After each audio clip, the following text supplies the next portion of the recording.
विधनि हरणि मंगल करन गौरी सुत गणराज। कंठ बिराजो शारदा आने बचाओ लाज। ओम नमः शिवाय। हर हर महादेव। प्रिय दोस्तों, देश प्रिय सकटी चतुर्थी फाल्गुन मास के कृष्ण पक्ष की चतुर्थी को कहते हैं। देश प्रिय सकटी चतुर्थी 28 फरवरी को है। इस दिन गणेश जी की पूजा करके उनका भोग लगाया जाता है। उसके बाद उनकी आरती की जाती है। कुछ लोग इस दिन व्रत भी करते हैं। इस अवसर पर गणेश जी की कथा कहानी सुनने से भगवान गणेश आपके परिवार पर अपनी कृपा सदैव बनाए रखते हैं और आपके हर कार्य को बिना किसी बाधा के पूर्ण करते हैं।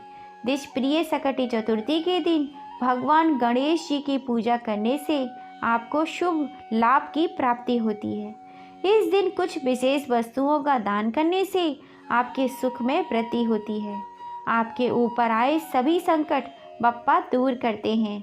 आपकी सभी मनोकामनाएं गणेश जी पूर्ण करते हैं। आपके घर में धन की वृद्धि होती है और आपके सौभाग्य में भी वृद्धि होती है। प्रिय भक्तों, कहा जाता है देश प्रिय सकटी चतुर्थी पर गरीब और ज़रूरतमंद लोगों को वस्त्र और खाने पीने की वस्तुएं दान करें।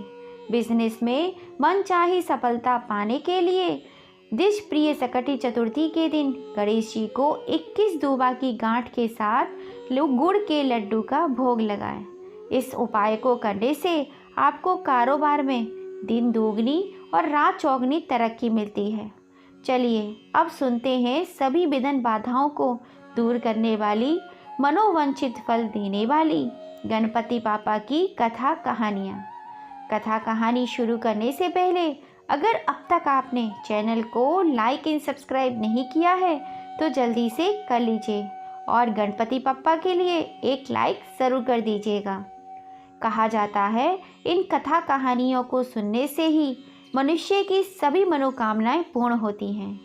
पौराणिक कथा के अनुसार एक बार कई देवताओं पर बहुत विपदा आ गिरी थी, तब वह मदद मांगने के लिए भगवान शिव शंकर के पास आए।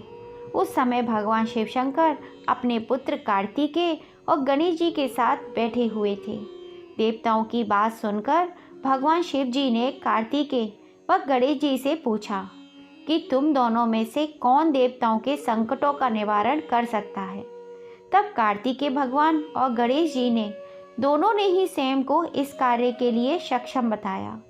इस पर भगवान शिव ने दोनों की परीक्षा लेते हुए कहा कि तुम दोनों में से जो कोई सबसे पहले पूरी पृथ्वी की परिक्रमा करके आएगा वही देवताओं की मदद करने के लिए जाएगा।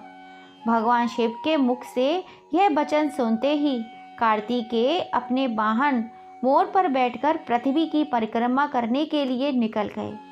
परंतु गणेश जी सोच में पड़ गए कि एक चूहे के ऊपर चढ़कर सारी पृथ्वी की परिक्रमा करेंगे तो सारे का इस कार्य में तो बहुत समय लग जाएगा। तभी उनके दिमाग में एक उपाय सूझा। गणेश जी अपने स्थान से उठे और अपने माता पिता की 7 बार परिक्रमा करके वापस बैठ गए। परिक्रमा करके लौटने पर कार्तिकेय स्वयं को विजेता बताने लगे। तब शिव जी ने श्री गणेश जी से पृथ्वी की परिक्रमा न करने का कारण पूछा। तब भगवान गणेश ने कहा, माता पिता के चरणों में तो समस्त पृथ्वी लोक समाया हुआ है। यह सुनकर भगवान शिव ने गणेश जी को देवताओं के संकट दूर करने की आज्ञा दे दी। इस प्रकार भगवान शिव ने गणेश जी को आशीर्वाद दिया कि चतुर्थी के दिन जो भी तुम्हारा पूजन करेगा और रात्रि में चंद्रमा को अर्घ्य देगा उसके तीनों ताप यानी देहिक ताप, दैविक ताप तथा भौतिक ताप दूर होंगे। इस व्रत को करने से व्रतधारी के सभी तरह के दुख दूर होंगे और उसे जीवन के भौतिक सुखों की प्राप्ति होगी। चारों तरफ से मनुष्य की सुख समृद्धि बढ़ेगी। पुत्र पुत्रादि धन ऐश्वर्य की कमी नहीं रहेगी। बोलो भगवान गणेश की जय। गणपति बप्पा मोरिया। प्रिय भक्तों, अब हम सुनेंगे भगवान गणेश जी की दूसरी कहानी। एक समय की बात है, राजा हरिश्चंद्र के राज्य में एक कुम्हार था। वह मिट्टी के बर्तन बनाता था, लेकिन वे कच्चे रह जाते थे। तब उस कुम्हार ने एक पुजारी की सलाह पर इस समस्या को दूर करने के लिए एक छोटे से बालक को मिट्टी के बर्तनों के साथ आवा में डाल दिया। उस दिन सकटी चतुर्थी का दिन था। उस बच्चे की माँ अपने बेटे के लिए परेशान थी। उसने गणेश जी से बेटे की कुशलता की प्रार्थना की। दूसरे दिन जब कुम्हार ने सुबह उठकर देखा तो आवा में उसके बर्तन तो पक गए थे, लेकिन बच्चे का बाल भी बाका नहीं हुआ था। वह कुम्हार इतना डर गया कि राजा के दरबार में जाकर सारी घटना बताई। इसके बाद राजा ने उस बच्चे और उसकी माँ को बुलाया, तो माँ ने सभी तरह के विघ्न बाधाओं को दूर करने वाले सकटी चतुर्थी का वर्णन किया। इस घटना के बाद से महिलाएं संतान और परिवार के सौभाग्य के लिए सकटी चतुर्थी का व्रत करने लगी। हे भगवान गणेश जी, आपने जैसे उस बच्चे की आयु लंबी करी, वैसे ही आपकी पूजा अर्चना करने वाले, आपकी सेवा करने वाले, कथा कहानियाँ सुनने वाले तथा कहने वाले, करने वाले उन सभी की परेशानियाँ दूर करना। बोलो गणपति बप्पा की जय। बोलो गणेश जी महाराज की जय। हर हर महादेव। जय शिव शंभू। प्रिय भक्तों, अब हम सुनेंगे भगवान गणेश जी की तीसरी कहानी। एक समय की बात है, भगवान विष्णु का विवाह लक्ष्मी जी के साथ निश्चित हो गया। विवाह की तैयारी बहुत जोरों शोरों से चलने लगी।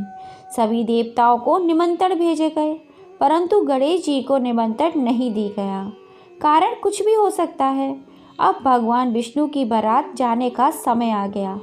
सभी देवता अपनी अपनी पत्नियों के साथ विवाह समारोह में पहुँचे। उन सबने देखा भगवान गणेश कहीं दिखाई नहीं दे रहे थे। तब वे आपस में चर्चा करने लगे, क्या बात है, गणेश जी को न्योता नहीं दिया गया, या दिया गया तो वो स्वयं नहीं आए हैं क्या? सभी को इस बात पर आश्चर्य होने लगा। तभी सबने विचार किया, क्यों ना भगवान विष्णु से ही इसका कारण पूछा जाए।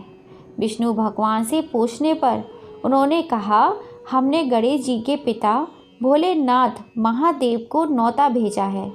यदि गणेश जी अपने पिता के साथ आना चाहते हैं तो आ जाते, अलग से न्योता देने की कोई आवश्यकता भी नहीं थी।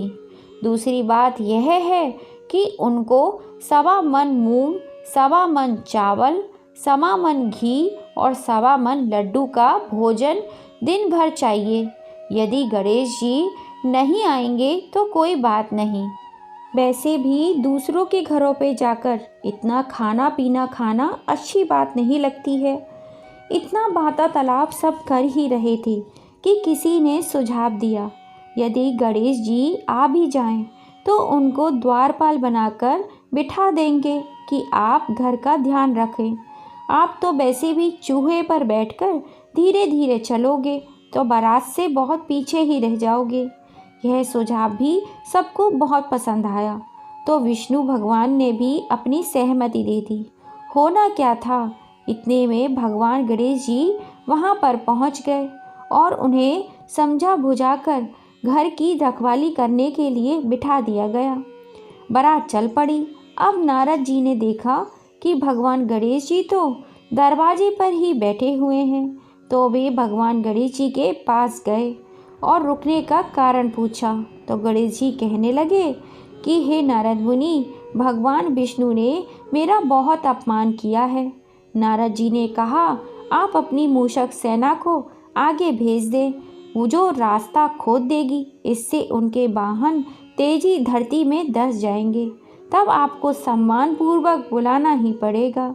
अब तो गणेश जी ने अपनी मूषक सेना जल्दी से आगे भेज दी और सेना ने जमीन पोली कर दी। जब बारात वहाँ से निकली तो रथों के पहिए धरती में धंस गए। लाख कोशिश करने के बाद भी परंतु पहिए नहीं निकल पाए। सभी ने अपने अपने उपाय किए, परंतु पहिए तो नहीं निकले, बल्कि जगह जगह से टूट और गए। किसी की समझ में नहीं आ रहा था कि अब क्या किया जाए। तब नारद जी ने कहा, सभी विघ्न बाधाओं को दूर करने वाले, सबकी विपदा को दूर करने वाले, आपने भगवान गणेश का अपमान करके अच्छा नहीं किया।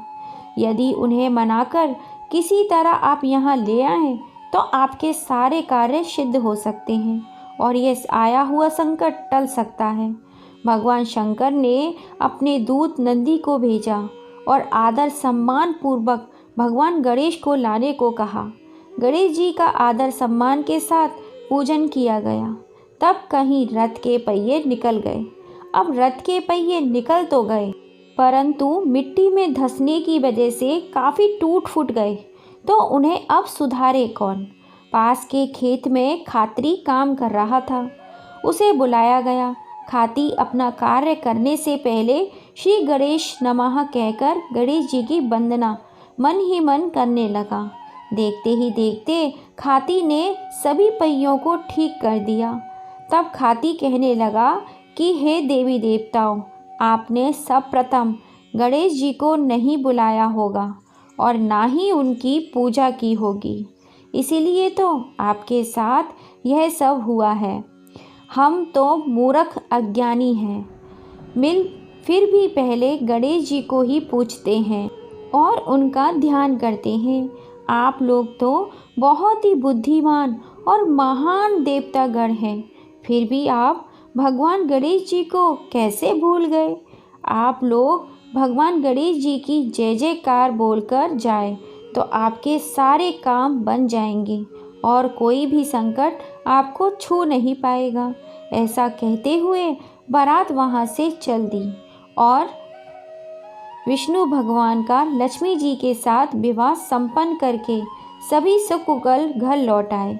हे गणेश जी महाराज, आपने विष्णु जी को जैसे कार्य सफल कियो वैसे सब काहू को सिद्ध करियो। बोलो गजानन भगवान की जय, बोलो विष्णु भगवान की जय, बोलो विघ्नहर्ता गणपति की जय।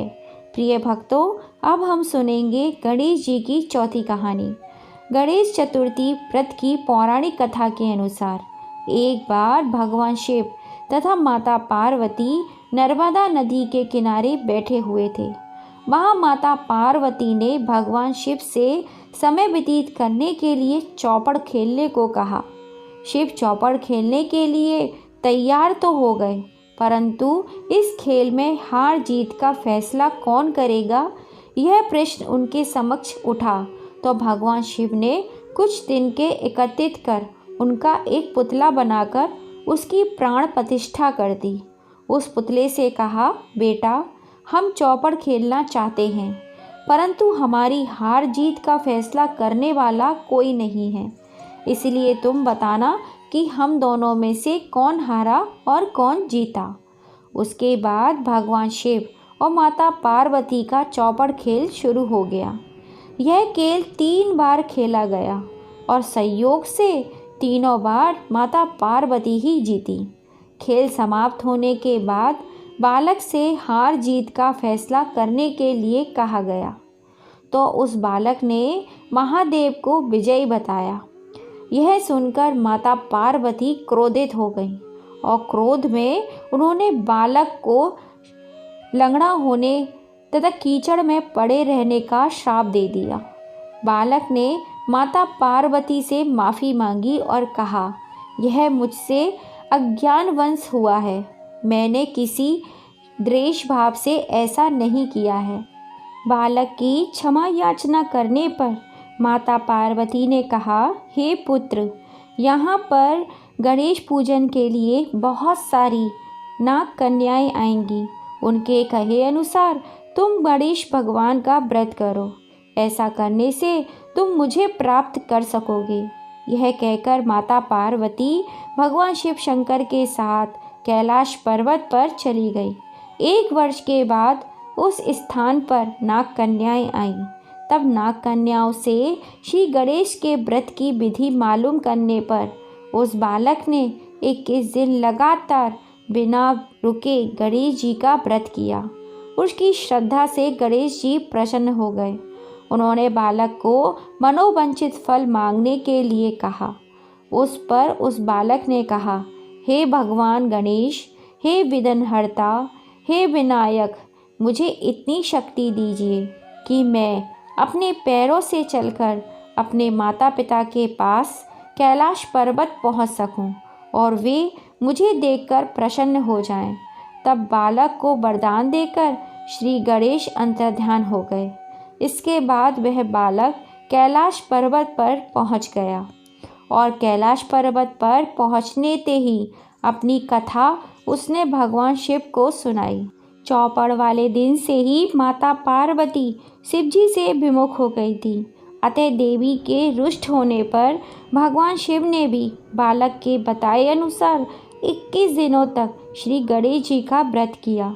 इस व्रत के प्रभाव से माता पार्वती के मन में भगवान शिव के लिए जो नाराजगी थी वो समाप्त हो गई और तब वह व्रत विधि भगवान शंकर ने माता पार्वती को बताई। यह सुनकर माता पार्वती ने मन में ही अपने पुत्र कार्तिकेय से मिलने की इच्छा जागृत करी। तब माता पार्वती ने भी 21 दिनों तक लगातार भगवान गणेश जी का यह व्रत किया तथा दूवा, फूल, लड्डुओं से गणेश जी का पूजन किया, अर्चना की। व्रत के 21वें दिन कार्तिकेय स्वयं माता पार्वती जी से आ मिले। उस दिन से ही गणेश चतुर्थी का यह व्रत समस्त मनोकामनाओं को पूर्ति करने वाला व्रत माना जाता है। इस व्रत को करने से मनुष्य के सारे कष्ट दूर होकर मनुष्य को समस्त सुख सुविधाएं प्राप्त होती हैं और समस्त मनोकामनाओं को पूर्ण करने वाले भगवान गणेश जी की कृपा उन पर बनी रहती है। हे गणेश जी महाराज, जैसे आपने सभी की इच्छाएं पूरी की, वैसे आपका व्रत रखने वाले, कथा कहानी सुनने वाले, कहने वाले, पढ़ने वाले उन सभी भक्तों पर अपनी कृपा बनाए रखना। बोलो भगवान गणेश की जय। बोलो शिव शंकर महादेव की जय। माँ पार्वती की जय। प्रिय भक्तों, अब हम सुनेंगे बुढ़िया माई और गणेश जी की कहानी। एक बुढ़िया माई थी, मिट्टी के गणेश जी की पूजा करती थी। रोज बनाए रोज गल जाए। एक सेठ का मकान बन रहा था। वो बोली, पत्थर का गणेश बना दोगे क्या? मिस्त्री बोले, जितने में हम तेरा पत्थर का गणेश गाड़ेंगे उतने में तो हमारी दीवार चिन जाएगी।